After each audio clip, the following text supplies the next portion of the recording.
Hi guys, ஒரு 3.5 கோடி ரூபாய் இன்வெஸ்ட்மெண்ட்டோட முடிஞ்ச இந்த ஸ்டார்ட் அப் சிங்கம் எபிசோடில் எமோஷன்ஸை பேஸ் பண்ணி நிறைய பிக்சர்ஸ் வந்துச்சு. அந்த ஸ்டார்ட் அப்ஸ் பற்றி இன்றைக்கி பார்க்கலாம். நான் Harish, welcome to analyse with Harish.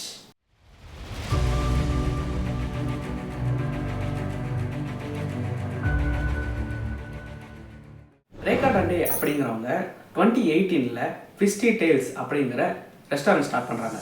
இது ஒரு பெட் தீம்டு ரெஸ்டாரண்ட். இந்தியாவிலேயே ஃபஸ்ட்டு பெட் தீம்டு ரெஸ்டாரண்ட் இவங்களோட தான். இவங்க சென்னையில் 2 பெட் தீம்டு ரெஸ்டாரண்ட் வந்து வச்சுருக்காங்க. லாஸ்ட் ஃபினான்ஷியல் இயரில் இவங்களுடைய ரெவன்யூ வந்து 6.5 crores. இந்த இயரில் இப்போ நடந்துட்டு இருக்கு. இந்த ஃபினான்ஷியல் இயரில் 4.5 crores வரைக்கும் பண்ணியிருக்காங்க.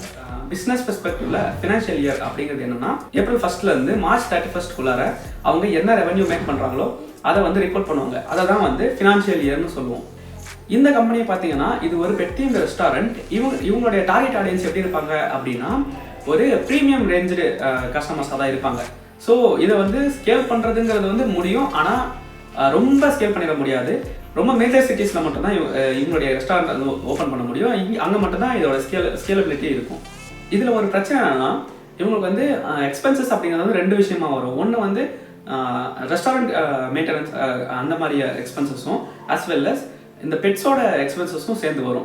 ஸோ இதில் வந்து எக்ஸ்பென்சஸ் ரொம்ப அதிகமாக இருக்குது அப்படிங்கிறதால இன்வெஸ்டர்ஸ் வந்துட்டு இன்வெஸ்ட் பண்ண கொஞ்சம் தயங்குறாங்க. அங்கேருந்து எந்த இன்வெஸ்டரும் இன்வெஸ்ட் பண்ண ரெடியாக இல்லை. ஆனால் ஏஞ்சல் இன்வெஸ்டர் ஒருத்தர் வந்துட்டு சமீர் அச்சன் அப்படின்னு சொல்லிட்டு அவர் வந்து ஒரு 10 lakhs இன்வெஸ்ட்மெண்ட்டும் மென்டர்ஷிப்பும் தரேன் அப்படின்னு சொல்லிட்டு சொல்கிறாங்க. ஸோ இந்த மாதிரி தான் இந்த ஃபர்ஸ்ட் பிட்ச் முடியுது. அடுத்து பார்த்தீங்கன்னா கார்த்திக் மணிகொண்டா, இவர் ஒரு சிஏ. இவர் சிஏ கிளாஸ் எடுக்கிறாரு. ஆனால் இவரோட இப்போ பிச் பண்ண வந்திருக்க பிஸ்னஸ் என்ன அப்படின்னா, த மைண்ட் அண்ட் கம்பெனி அப்படின்ட்டு. இந்த கம்பெனி பார்த்தீங்கன்னா ஒரு ஆன்லைன் அண்ட் ஆஃப்லைன் தெரப்பிஸ்ட்கான ஒரு போர்ட்டல். இங்கே வந்து நிறையா எக்ஸ்பீரியன்ஸ்ட் அண்ட் சர்டிஃபைடு தெரப்பிஸ்ட் இருப்பாங்க. நீங்கள் வந்து இங்கே வந்து டிப்ரெஷன், ஸ்ட்ரெஸ் இதெல்லாம் ஃபீல் பண்ணுறவங்க வந்து இங்கே போய் online R offline sessions book பண்ணி அவங்க வந்து தெரப்பிஸ்ட் எடுத்துக்கலாம். இந்த அப்கமிங் ஜென்ரேஷனில் இந்த மாதிரியான போர்ட்டல்ஸ் வந்துட்டு நல்லா க்ரோத் ஆகும் அப்படிங்கிறது என்னோட ஒரு ஒப்பீனியன். ஏன் அப்படின்னா, இந்த ஒரு இன்டர்நெட் கல்ச்சர் வந்ததுக்கப்புறம் என்னாச்சுன்னா, நிறைய பேருக்கு வந்துட்டு ப்ரைவசி அப்படிங்கிற ஒரு விஷயம் இது பண்ணுச்சு. முன்னாடி வந்து நான் ஒரு தெரப்பி எடுத்துக்கிறேன்னு சொல்லிட்டு போய் ஒரு டாக்டரை டைரெக்டாக பார்க்குறது வந்து அவங்களுக்கு வந்து அவ்வளோ கன்வீனியண்ட்டாக இல்லை. ஆனால் இன்டர்நெட் வந்ததுக்கப்புறம் இப்போ வந்து ஆன்லைன்லேயே வந்து யாருக்கும் தெரியாமல் ஒரு தெரப்பி புக் பண்ணிவிட்டு ஈஸியாக போயிட்டு அட்டென்ட் பண்ணிட்டு வந்துடலாம். ஸோ இது வந்து ஒரு நல்ல ஆப்பர்ச்சுனிட்டியாக எனக்கு பட்டுச்சு. இவங்க கேட்ட இன்வெஸ்ட்மெண்ட் வந்து 2 crores ஆன் 20 crores வேல்யூவேஷன். அதாவது 10% ஆஃப் த கம்பெனி வந்து 10% ஆஃப் ஈக்விட்டியை வந்து இவங்க கொடுக்கறதுக்கு கேட்டிருக்காங்க.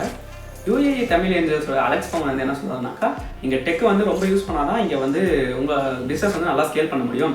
ஸோ டெக்குக்காக நான் வந்து என்ன பண்ணுறேன்னா 70 lakhs வந்து இன்வெஸ்ட் பண்ணுறேன். இது வந்து solely ஃபார் டெக்குக்காக யூஸ் பண்ணணும். ப்ளஸ் வந்து 30 crores ஒர்க்கிங் கேபிட்டல் நான் கொடுக்குறேன்.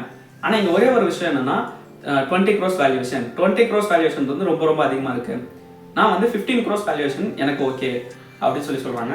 அடுத்து வந்து பார்த்தீங்கன்னா நேட்டிவ் லீடில் வந்து 30 lakhs on 15 crores valuation, same வேல்யூவேஷன்லேயே சொல்கிறாங்க. தென் வந்து கார்டெக்கோட மாறன் நாகராஜன், அவர் வந்து அங்கே இல்லை. ஆனால் அவருக்கு வந்து ஃபோன் கால் மூலமாக அவங்க அந்த பிச்சை பார்த்து இவர் வந்து என்ன நினைக்கிறாரு அப்படின்னா 10 lakhs ஆன் 15 crores வேல்யூவேஷன். தென் வந்து ஏஞ்சல் இன்வெஸ்டரில் மெட்டிஸ் ஃபேமிலி குரூப்ஸ்லேருந்து விசாலாட்சி அவங்க வந்து என்ன சொல்கிறாங்கன்னா, அவங்க வந்து 10 lakhs இன்வெஸ்ட் பண்ணி சேம் 15 crores வேல்யூவேஷனில் ஆஃபர் பண்ணுறாங்க. டோட்டலாக வந்து 1.5 crores இன்வெஸ்ட்மெண்ட் ஆன் 15 crores வேல்யூவேஷனில் அவங்க கொடுக்குறாங்க. ஸோ இது வந்து 10% ஈக்விட்டியை வந்து சால்வ் பண்ணுது. இப்படி வந்து பிச் 2 முடியுது. பிச் 3ல வந்து என்மர் அப்படிங்கிற ஒரு ரோபோட்டோட யூனிபோஸ் அப்படிங்கிற கம்பெனி வந்து வராங்க. இதோட சிஇஓ யாருன்னு பார்த்தீங்கன்னாக்கா மணிகண்டன் தட்சிணாமூர்த்தி. என்மர் அப்படிங்கிறது என்னன்னா நோ மேன் என்ட்ரி ரோபோட். பெரிய இண்டஸ்ட்ரீஸ்லாம் ஆயில்ஸ், அதுக்கப்புறம் கெமிக்கல்ஸ்லாம் ஸ்டோர் பண்ணுற பெரிய டேங்க்ஸ் வந்து க்ளீன் பண்ணும் அப்படின்னா நியர்லி 90 days ஆகும். அது வந்து மனுஷங்க தான் உள்ளே போய் இது பண்ணுவாங்க. அது வந்து ரொம்ப டேஞ்சரானது. இவங்க அந்த ப்ராப்ளம் வந்து எப்படி சால்வ் பண்ணுறாங்க அப்படின்னா, என்மர் அப்படிங்கிற ரோபோட் மனுஷங்க பண்ணக்கூடிய வேலையை மனுஷங்க இல்லாமையே நம்மளால் பண்ண முடியும் அப்படின்னு சொல்லிட்டு. ஸோ இவங்க வந்து 90 days ஆகக்கூடிய கிளீனிங் வேலையை வந்து 15 daysலேயே முடிக்கிற மாதிரி இந்த ரோபோட் வந்து டிசைன் பண்ணியிருக்காங்க. இதில் முக்கியமான விஷயம் என்னென்னா, இப்போது ஆயில்லாம் இருக்குது, அதாவது பெட்ரோலியம் மாதிரியான ஆயில் இருக்குது அப்படின்னா அந்த ஒரு சின்ன தீப்பொறி கூட அந்த மொத்த டேங்கே வந்து எரிச்சு ரொம்ப டேமேஜ் பண்ணிடும். ஆனால் இந்த ரோபோட் வந்துட்டு ஃப்ளேம்லெஸ் அந்த மாதிரி சின்ன தீப்பொறி கூட இல்லாமல் அதை வந்து க்ளீன் பண்ணி கொடுக்கக்கூடியது. ஸோ ரொம்ப எஃபிஷியண்ட்டான ஒரு ரோபோட்டை வந்து இவங்க வந்து கண்டுபிடிச்சிருக்காங்க.